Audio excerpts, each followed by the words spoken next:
Podcast Hospital da Luz, onde os nossos especialistas falam do que sabem. Gritos no banco de trás do carro, cenas que fazem parar quem está no mesmo restaurante, queixas da escola por nunca conseguirem estar sentados na cadeira. A lista de episódios deste tipo a que todos nós já assistimos ou que já vivemos com os nossos filhos podia continuar por aí afora. E parar naquele momento em que não conseguimos fugir à pergunta: será que esta agitação toda é sintoma de alguma doença? O Piata responde. Quando vemos aqueles miúdos que correm de um lado para o outro sem parar e parece que nunca nos obedecem, a tendência é logo fazer um diagnóstico. É hiperativo. Imagino que já deva ter recebido na sua consulta muitos pais e mães com esta convicção. Só que ser uma criança agitada não é o mesmo que ter um diagnóstico de hiperatividade. Disse bem, Joana? Sim. Joana Figueiredo Gonçalves trabalha no Centro de Neurodesenvolvimento e do Comportamento da Criança e do Adolescente do Hospital da Luz Lisboa e dedica-se a uma área muito especial, a psicomotricidade. Vai tendo de explicar o que é que isto significa, claro, mas antes tenho de lhe agradecer ter aceitado o convite para estar neste podcast. Obrigada, Joana. Obrigada, Graça. E também é um prazer vir falar sobre este tema, que é tão bom aqui e parecido com o da perturbação de hiperatividade e déficit de atenção, mas que tem as suas diferenças. Vamos já perceber. Pois, então, é mesmo por aí que vamos começar. Bom, agitação versus hiperatividade. A primeira é sintoma da segunda ou podem não ter nada a ver? Pode ser um sintoma, sim, de uma perturbação de hiperatividade e déficit de atenção, que nós vulgarizamos um bocadinho chamando de hiperatividade, mas também pode ser muito mais coisas do que isso. E podemos estar a falar de outro tipo de perturbações que vêm acompanhadas de outros sintomas, porque aqui o importante é perceber o que é a agitação. Porque a agitação é um sintoma muito inespecífico, pode ser muita coisa. E quando alguém me diz que uma criança é agitada, o meu papel é tentar perceber o que é isso. Que é, como eu costumo dizer, ser a tradutora dos comportamentos daquelas crianças. Exatamente. E dizer aos pais. Portanto, agitação não é exatamente igual à hiperatividade, certo? Sim. E aqui estamos a falar, quando falamos de agitação, estamos a falar, como eu expliquei no princípio, na nossa introdução, os miúdos que não param sossegados, que não estão sentados na cadeira há muito tempo, que estão aos gritos no carro, que enfim, que correm pelo restaurante. Isto é agitação motora? Isso é... são várias das formas de agitação motora, mas temos outras, porque há crianças em que essa agitação pode ser sob a forma de vaguear, andam a vaguear pelo espaço e pode ser com ou sem objetivo, portanto, em alguns casos é até perigoso, principalmente nas crianças de idade precoce. Muito pequeninas. Sim, muito pequeninas mesmo, e que têm vários motivos, e temos também outras coisas como os padrões de comportamento repetitivos, que são crianças que têm muitos movimentos de mãos e braços que agitam ao lado do corpo, ou que estão constantemente a olhar para os movimentos dos seus dedos, ou então têm movimentos muito complexos do corpo, como andar a rodopiar, saltar, andar em bicos de pés, também com outros padrões de movimento envolvidos, e portanto há aqui muito mais. Um espectro largo, não é? Sim. Mas nessas situações todas que descreveu, são sempre um sintoma de alguma coisa? Sim, se vierem acompanhados com outros comportamentos que também nos fazem soar os alarmes na nossa cabeça, e podem também não significar isso. Estes que eu estou a descrever, por norma, são descritos como muito excessivos, e aquilo que faz ou não o caminho até uma perturbação são sempre aquelas palavrinhas que nós dizemos: a duração, a frequência, a intensidade, qual é o impacto, porque tem que haver impacto negativo, e se isso se manifesta em mais do que um contexto de vida, porque senão é uma coisa muito isolada e não representa uma perturbação, pode ter a ver com as características do contexto. Portanto, diria que essas são as frases, as palavras-chave para os sinais de alerta. Sim. Para os pais? Sim. É nessas alturas que os pais... É quando detectam as 4, quando detectam uma delas, os pais procuram ajuda? Tem que estar reunidas as 4 coisas, ou seja, tem que ser uma coisa que dure, por exemplo, há mais ou menos 3 meses, e que dentro desses 3 meses, por exemplo, não tenha uma frequência rara. Dê-nos exemplos concretos para nós conseguirmos ver. Por exemplo, pode ser, tem que acontecer diariamente, mais ou menos diariamente, quase sempre ao longo do dia, determinados comportamentos.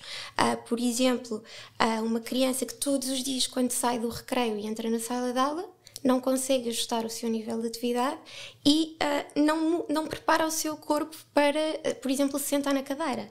Então está constantemente a mexer-se na cadeira, ou levanta-se da sua cadeira e começa a bater palmas e a fazer esses movimentos sem conseguir parar. E portanto isto acontece todos os dias, é uma queixa frequente, pode acontecer mais numas aulas do que outras, mas é constante. Pais que nos dizem que o filho não brinca todos os dias e, portanto, a única coisa que ele faz é andar de um lado para o outro em casa. E isto, nós conseguimos ver estes sinais a partir da fase em que a marcha está adquirida e está consolidada. Portanto, nós temos crianças com 15 meses que vêm à consulta por agitação motora e com... Pois eu ia lhe perguntar isso, esses sinais aparecem a partir de uma determinada idade? São mais frequentes em que idade? O que é que... Sim. Como é que nós nos orientamos como Sim. pais nessa... Até aos 4 anos, as crianças tendem a ser muito agitadas, portanto, estão a aprender a explorar o espaço que as rodeia e estão a aprender por tentativa e erro. Pois temos aquela ideia que aos 2 anos os miúdos não param e estão, enfim, não sabem Sim. ouvir o não e não nos ligam quando... Sim, certo? sim, porque também ainda não estão biologicamente preparados para se focar e estão muito na sua exploração mais egocêntrica e não propriamente a tentar seguir aquilo que nós propomos. Nós entre o primeiro e o segundo ano de vida, os pais que nos procuram por causa da agitação motora são muitas vezes pais que se focam muito nisso, mas que depois nós percebemos que essa agitação aparece porque a criança não interage socialmente com os outros. Não interagindo, aquilo que ela faz é explorar o que a rodeia. E, portanto, muitas vezes são crianças que não estabelecem contacto ocular, são crianças que não têm intenção de comunicar e são descritas como muito independentes. É o filho mais independente que tiveram, que trepa para tudo para ir buscar comida, que não precisa só recorre a nós quando não consegue fazer nada sozinho. Crianças que não sabem brincar, e os pais dizem muito isto, ele não sabe brincar, ele não tem interesse num brinquedo, eu nem sequer lhe consigo dizer de que é que ele gosta de brincar, porque ele não pega em nada. E, portanto, isso é diferente de brincar de maneira mais agitada, ou seja, tirando os brinquedos dos outros. Isso também é outra agitação. Okay. Ou seja, esse tipo de agitação surge quando eles estão mais em idade pré-escolar, não numa fase tão precoce. E nessa idade podemos ter um brincar mais saltitante, em que a criança está a aprender de facto e está a interagir connosco, brincando, mas não permanece muito tempo porque a seguir quer ir brincar a outra coisa porque achou mais interessante, mas está envolvida e está a ser criativa. E estas crianças que não sabem brincar não são criativas, são muito repetitivas na forma como brincam e como usam os objetos. E portanto temos aqui estas fases.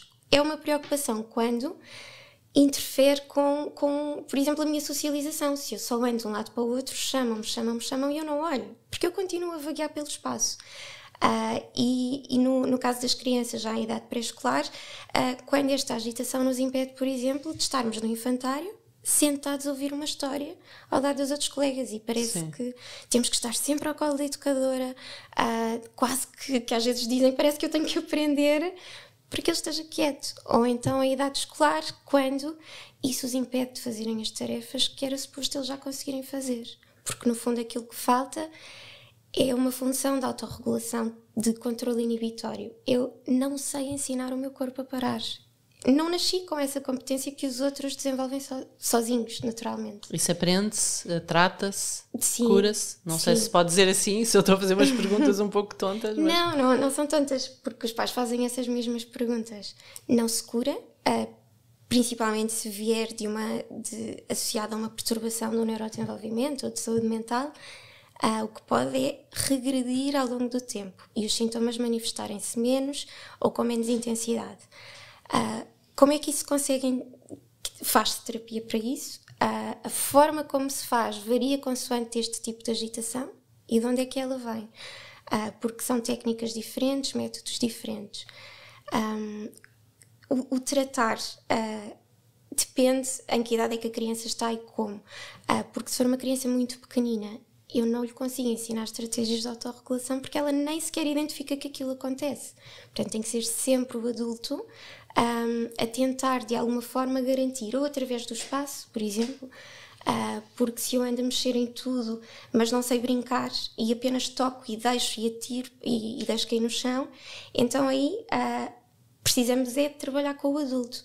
Podemos ensinar a criança a começar a brincar na terapia, ou seja, como é que eu uso os objetos, para que é que serve uma bola, para que é que serve um carro, para que é que serve instrumentos de cozinha, para que é que servem as peças. E aí nós trabalhamos as questões do jogo e vamos ensinando aos pais como é que se controla o ambiente em casa.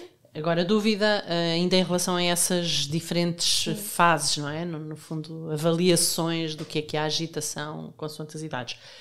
Uma criança que tem esta agitação, motora, enfim, dentro desse espectro largo, tem desde que nasceu e não se dá por ela e os pais só percebem que há aqui um sinal qualquer estranho mais tarde, mas é alguma coisa que se tem sempre ou aparece em determinadas idades? Aparece quando de repente as crianças não estão a mostrar coisas que já era suposto mostrarem. Portanto, pode ser... Mas é possível aparecer aos 5 anos? Sim. Pode aparecer e muitas vezes havia aspectos já que os pais não detectaram porque eram muito subtis, por exemplo, certo. Ou porque as exigências não eram ainda muitas. Por exemplo, se vem associada a uma desatenção, de uma perturbação de hiperatividade e déficit de atenção, então aí pode-se notar só, por exemplo, aos 5 anos, porque é quando as tarefas cognitivas são mais exigentes. Portanto, está lá sempre, é isso? Pode lá estar e ter tido sinais, mas ainda não terem o impacto suficiente para isso, ou só se manifestarem de facto nessa altura. Costumam manifestar-se nas fases de desenvolvimento precoces. Tanto pode ser aos 17 meses, como pode ser aos 5 anos, ou aos 6 ou aos 7, principalmente as raparigas, que são... ou têm, por exemplo, uma perturbação do espectro do autismo muito marcada e com muitos comportamentos que impedem a interação e a aprendizagem, e então aí a agitação motora também é tal e vem acompanhada de outras coisas que são sinalizadas muito antes. Se for um déficit de atenção, por norma são, às vezes, o diagnóstico muitas vezes vem com 6 anos de atraso em relação aos rapazes, precisamente porque a agitação é outra. Portanto, a ideia que nós temos de que as raparigas são menos agitadas que os rapazes, enfim, estamos a falar de um contexto de uma perturbação do neurodesenvolvimento, do desenvolvimento, mas por regra, então, não é bem verdadeira esta afirmação, não? Não, porque as raparigas, muitas vezes... Ou seja, há diferenças entre os rapazes e as raparigas nesta questão. Sim, biológicas, e portanto os rapazes são tipicamente mais físicos, mais ativos, têm um tipo de jogo que é sempre de luta, e sempre não, a determinada altura é muito de luta, de andar a brincar à bola, de andar de skate, e as raparigas também o fazem, muitas vezes são menos expostas a isso, mas a sua agitação é muito diferente, e muitas vezes é associada a uma característica e não a um sintoma. E portanto nós podemos descrever as raparigas como são muito vivas, são muito faladoras, e na verdade aquilo é um sinal de agitação, mas caracterizaram-nas assim. O movimento delas, o físico é muito mais o rabiscar, o desenhar, por exemplo, durante a aula, o agitar-se enquanto está na cadeira, o mudar de posição, mas aguentam mais tempo sentadas, o mexer os dedos e estar a bater com os dedos ou com as canetas na mesa, portanto é tudo muito mais discreto. Joana, eu estou a imaginar os pais que nos estão a ouvir e já estão a pensar: os meus filhos têm isto tudo. Como é que... Vamos lá tranquilizar um bocadinho os pais, não é? Sim. Voltar outra vez ao princípio e explicar que há agitação e há desassossego das crianças e que nem tudo é... nem tudo que mexe, nem tudo que mexe é um problema, não é? É complicado. Nem tudo que mexe é... a fronteira é sempre... o meu filho... eu estou a ter queixas dele porque ele não está a conseguir fazer uma aprendizagem, está a ter impacto nas notas. Ele não está a fazer amigos porque não brinca com os outros, porque está sempre a andar de um lado para o outro. Se o meu filho não tem estas dificuldades e está a aprender tudo aquilo que era suposto, então não tem uma perturbação. Ele é agitado, tal como eu posso ser mais silencioso ou mais tímido. Pode ser, de facto, só uma característica. Um traço de personalidade. Sim. A partir do momento em que temos queixas dos professores, temos queixas dos educadores, temos familiares que nos estão a alertar para isso, porque têm outros termos de comparação, então aí sim é sinal de que alguma coisa se passa, porque há muita gente a dar conta e muitas vezes algumas crianças manifestam o desconforto. São muito chamadas à atenção, irritam-se muito porque não toleram mais ou não toleram estar sempre a ser chamadas à atenção, e quando elas estão em idade escolar já manifestam mesmo esse desconforto. E portanto, quando há muito estas sinais, queixas, queixas, certo? Sim, é isso. Já nos disse, enfim, eu antecipei aqui, voltei um bocadinho atrás, mas quero outra vez andar para a frente. Já nos deu pistas do que é que diz aos pais e de como é que orienta os pais em relação às crianças mais pequeninas, não é? Que aprender a brincar, etc., aprender a relação com os objetos, mas nessas idades, quando chegam à escola e quando não estão parados na cadeira e quando precisam de começar a aprender, enfim, o estudo do meio, e sei lá, eu já não lembro quais são as disciplinas do primeiro e do segundo e do terceiro ano, que ferramentas é que os pais, que transmite aos pais e que eles devem ter para lidar com isto? A primeira coisa é empatizar com a criança. Não há nada que se possa fazer sem olhar para a criança e dizer: eu percebo que tu estás a ser agitado, porque para ti é difícil parar. E portanto o primeiro passo é sempre compreendê-la e mostrar que estamos ao lado dela e que não a queremos castigar. E em idade escolar nós conseguimos ter estas conversas. E portanto o primeiro passo é sempre perceber: isto não é uma afronta, isto é uma dificuldade biológica dela. E depois começar a aplicar, sim, outras estratégias. Ou seja, o segundo passo é respeitar o movimento, é não ter a expectativa de que aquilo vai desaparecer, porque não vai. E então é aceitá-lo e perceber como é que eu o posso canalizar. Porque se calhar, se o meu filho ou a minha filha não conseguem estar a fazer os trabalhos de casa sentados, qual é o problema de eles ficarem em pé na mesa a fazê-los, por exemplo? Portanto, nós podemos variar a posição. Qual é o problema da criança estar a fazer, como às vezes fazem comigo na terapia, se eu tiver que reproduzir uma situação de sala de aula e a criança rejeita, porque é que eu não vou fazer a ficha deitada no tapete do chão e aprender a ler no chão? Claro que na sala de aula é diferente. Em casa, agora estamos a falar de casa, podemos ser muito mais flexíveis, porque ninguém vai deixar de sentar na sala de aula porque faz um trabalho de casa no tapete. Se calhar é o suficiente para eu desbloquear a situação. Mas na escola, mas eles vão à escola e na escola estão inseridos num grupo com outras crianças que estão a aprender e que estão sentadas, não é? E a professora está a fazer um esforço para chamar, para manter todos com atenção ao que ela está a dizer, e de repente há um deles que está deitado no chão a escrever, a fazer bonecos, não é? Num papel. E para os educadores, para os professores, o que é que... Sim. Como lidar com isto? Mas isso, e também em casa, é importante na parte de estar sentado, tornar aquilo divertido. Sim, claro. Por exemplo, trazer objetos sobre os quais a criança se pode sentar ou onde pode colocar os pés. Por exemplo, almofadas de equilíbrio que têm uma espécie de picos, umas rugosidades, e que a criança pode encostar às costas, pode sentar-se sobre essa almofada, pode, por exemplo, em casa descalçar-se e colocar os pés sobre ela. Mas porquê especificamente isso? É uma das ideias, há muitas.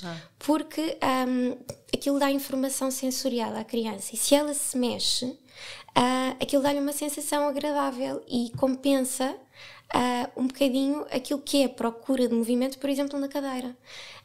E torna divertido estar sentado. Sim, claro. Porque a criança mexe-se. O errado é nós querermos que a criança pare.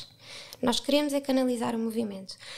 Outra coisa que nós ensinamos às crianças e que se pode lembrar quando elas já estão mais treinadas, digamos assim, é lembrar que elas se podem mexer, mas de forma discreta. Se calhar vou mexer os dedos dentro do sapato, ou vou apertar os músculos das pernas, ou vou, por exemplo, colocar os dedos debaixo da mesa e enrodilhar os dedos uns nos outros. Assim eu não tenho que me levantar, ou não tenho que estar a fazer outras coisas que incomodam as pessoas.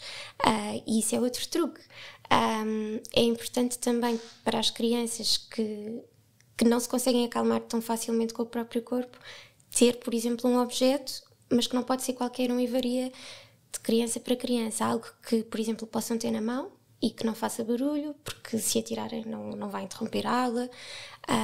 Algo que não magoe os outros. Por exemplo, o que é que costuma sugerir? Há crianças que gostam de uns massajadores que são pequeninos e cabem na mão. Por exemplo, há uns que têm uma bola de metal e quando se encosta na pele aquilo dá uma sensação fria e portanto de repente eu estou a mudar o meu mindset cognitivo e aquilo ajuda-me a acalmar, porque é como se me estivessem a fazer festinhas ou cócegas, que é uma coisa que os pais fazem em casa, não é? Num ambiente mais contentor, e portanto aquilo dá uma sensação de conforto, porque, quer dizer, eu agora estou a falar e como estou um bocadinho ansiosa, o meu corpo está a responder ao meu desassossego, por exemplo, tocando na mão. Isto está a acontecer mesmo, exatamente. E portanto o meu corpo tenta ser compassivo com aquilo que eu estou a sentir e para a criança é muito mais fácil utilizar um objeto e ela torna-se compassiva dessa forma, tenta-se acalmar. Pode ser também um objeto mais felpudo, há por exemplo umas lagartas que têm pelo à volta, um pelo muito macio e que a criança pode andar a passar assim nos dedos. Pode parecer que ela não está atenta à aula, mas ela não vai estar atenta de certeza se estiverem a repreendê-la constantemente e a pedirem para ficar sentada, porque primeiro já está irritada porque a mandaram sentar e depois já não consegue mais estar porque aquilo é mais forte do que ela e não vai resultar. É preciso deixá-la mexer-se, porque isso é que mantém uma criança atenta, não é o estar imóvel. Há outras coisas que se pode fazer, como em aula dar atividades a essas crianças, por exemplo, serem elas a distribuírem os papéis à turma. Perguntar se querem ir, por exemplo, beber água e deixá-las levantarem-se, precisamente por isso, para dar uma quebra. Pode haver também, quer dizer, o recreio é super importante, não tirar o recreio a estas crianças é absolutamente proibido.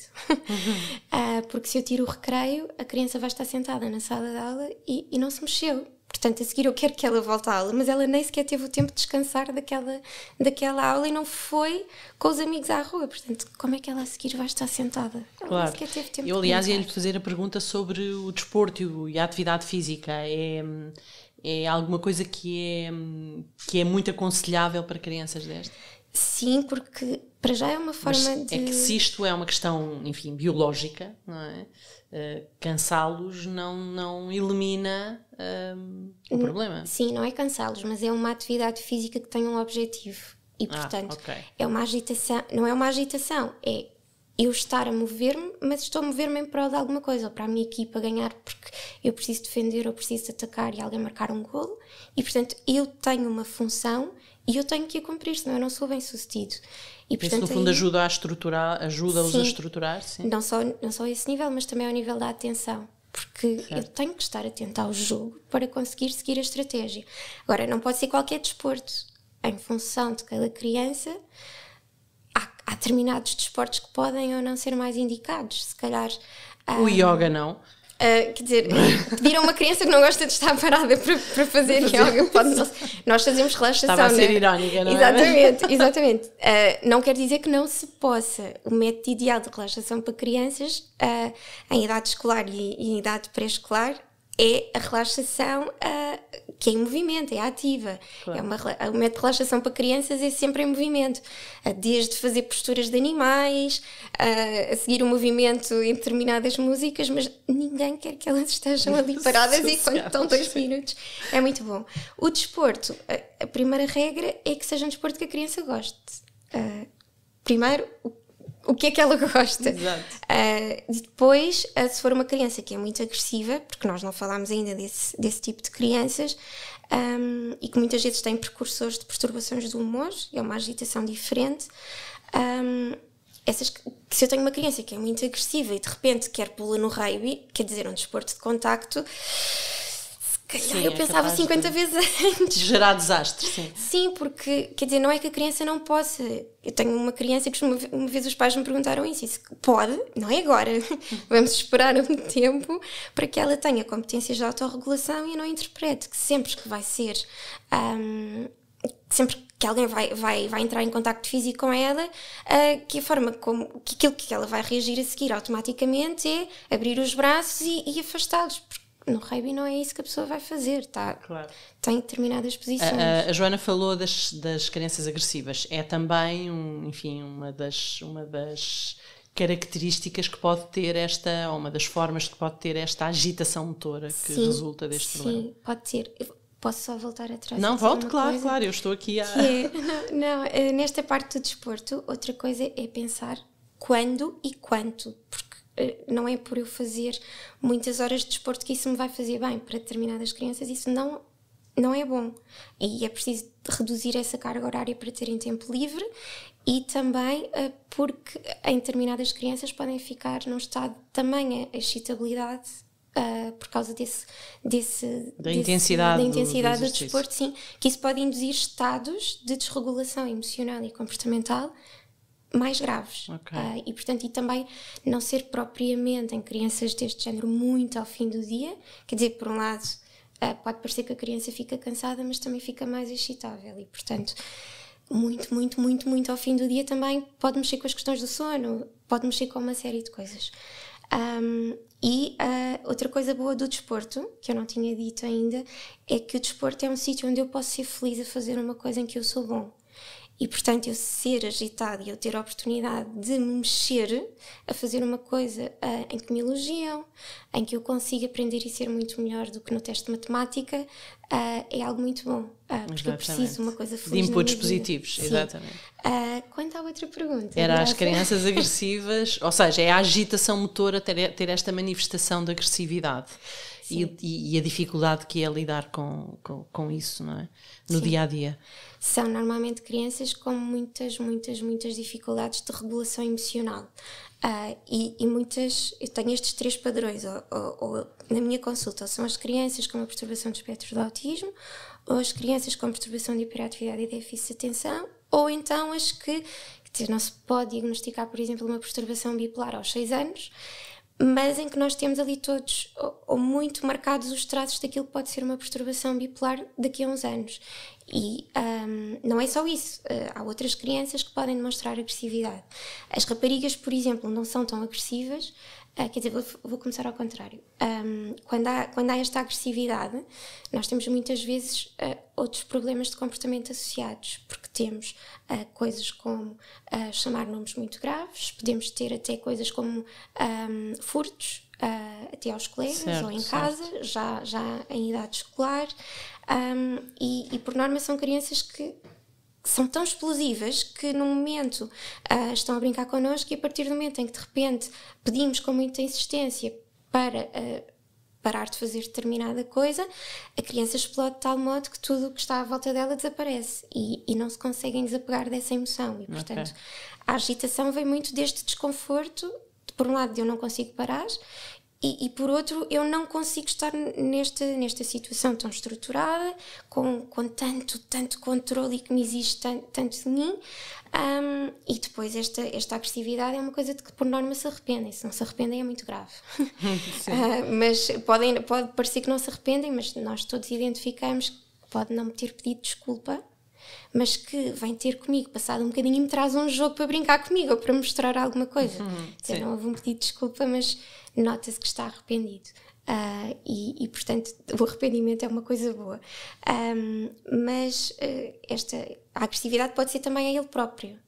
Portanto, pode ser uma criança que puxa pestanas, pode ser uma criança que dá estalos a ela própria, que bate com a cabeça, pode ser uma criança que se atira para o chão, pode surgir de muitas formas, e costuma estar associada a esta labilidade.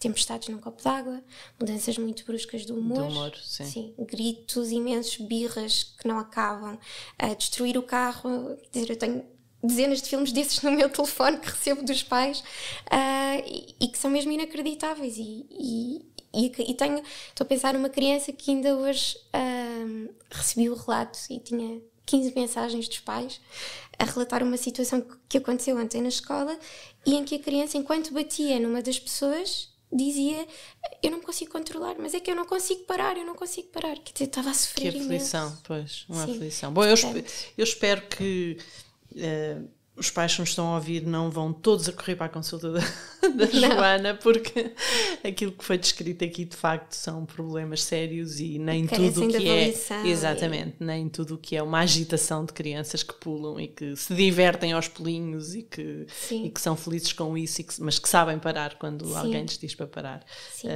que isso é normal e portanto mas tenho é que lhe agradecer esta conversa, já foi muito esclarecedora. Estou a vê-la com cara de quem ainda lhe faltou dizer alguma coisa. Não, estava aqui. Eu acho que passei uma pergunta à frente, a dada altura, que foi a questão da avaliação. Então vamos embora. Sim, porque esta avaliação deve sempre ser feita. Os diagnósticos são sempre médicos e, portanto, temos que ter sempre um médico a ver a criança quando desconfiamos que é muito agitada. E o médico faz aquelas. Começa pelas triagens, não é, auditivas, sensoriais, que perceber se vê bem, se isso pode advir desse tipo de coisas, um despiste hormonal, e depois entramos no campo da saúde mental e do neurodesenvolvimento. E aí as avaliações, como já tantas outras pessoas aqui da equipa disseram, são com testes psicométricos e que são escolhidos em função daquilo que são as queixas. E nós nessas avaliações, quer dizer, não andamos com um pedómetro nem com um velocímetro atrás da criança e fazemos 3 coisas. Avaliamos a criança com testes formais na consulta, que nos vão espelhar o seu perfil em função daquilo que era expectável na sua idade.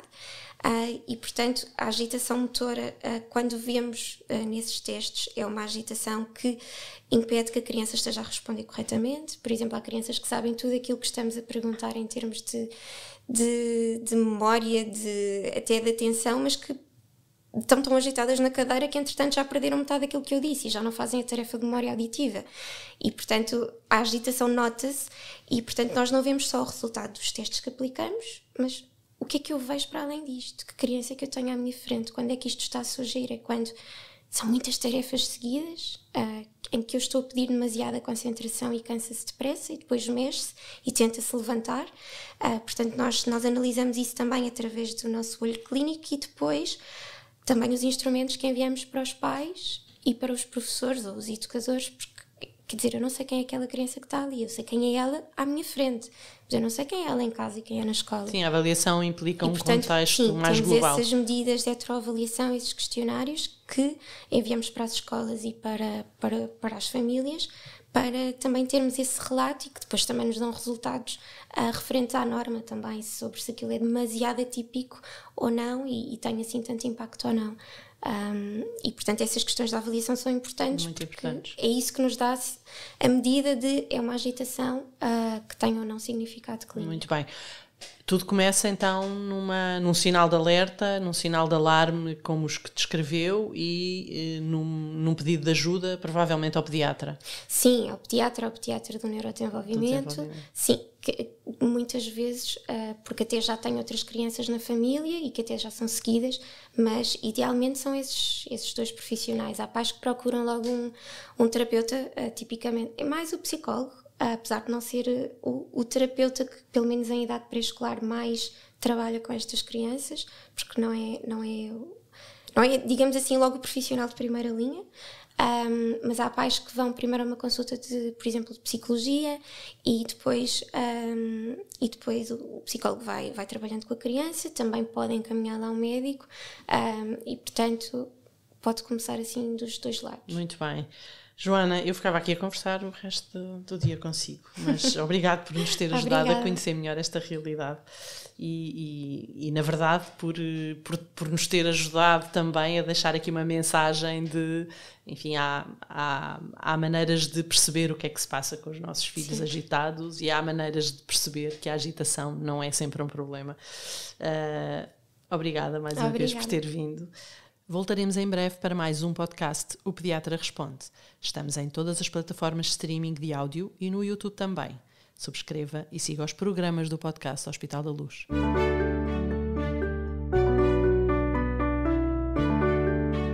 Podcast Hospital da Luz, onde onde os nossos especialistas falam do que sabem.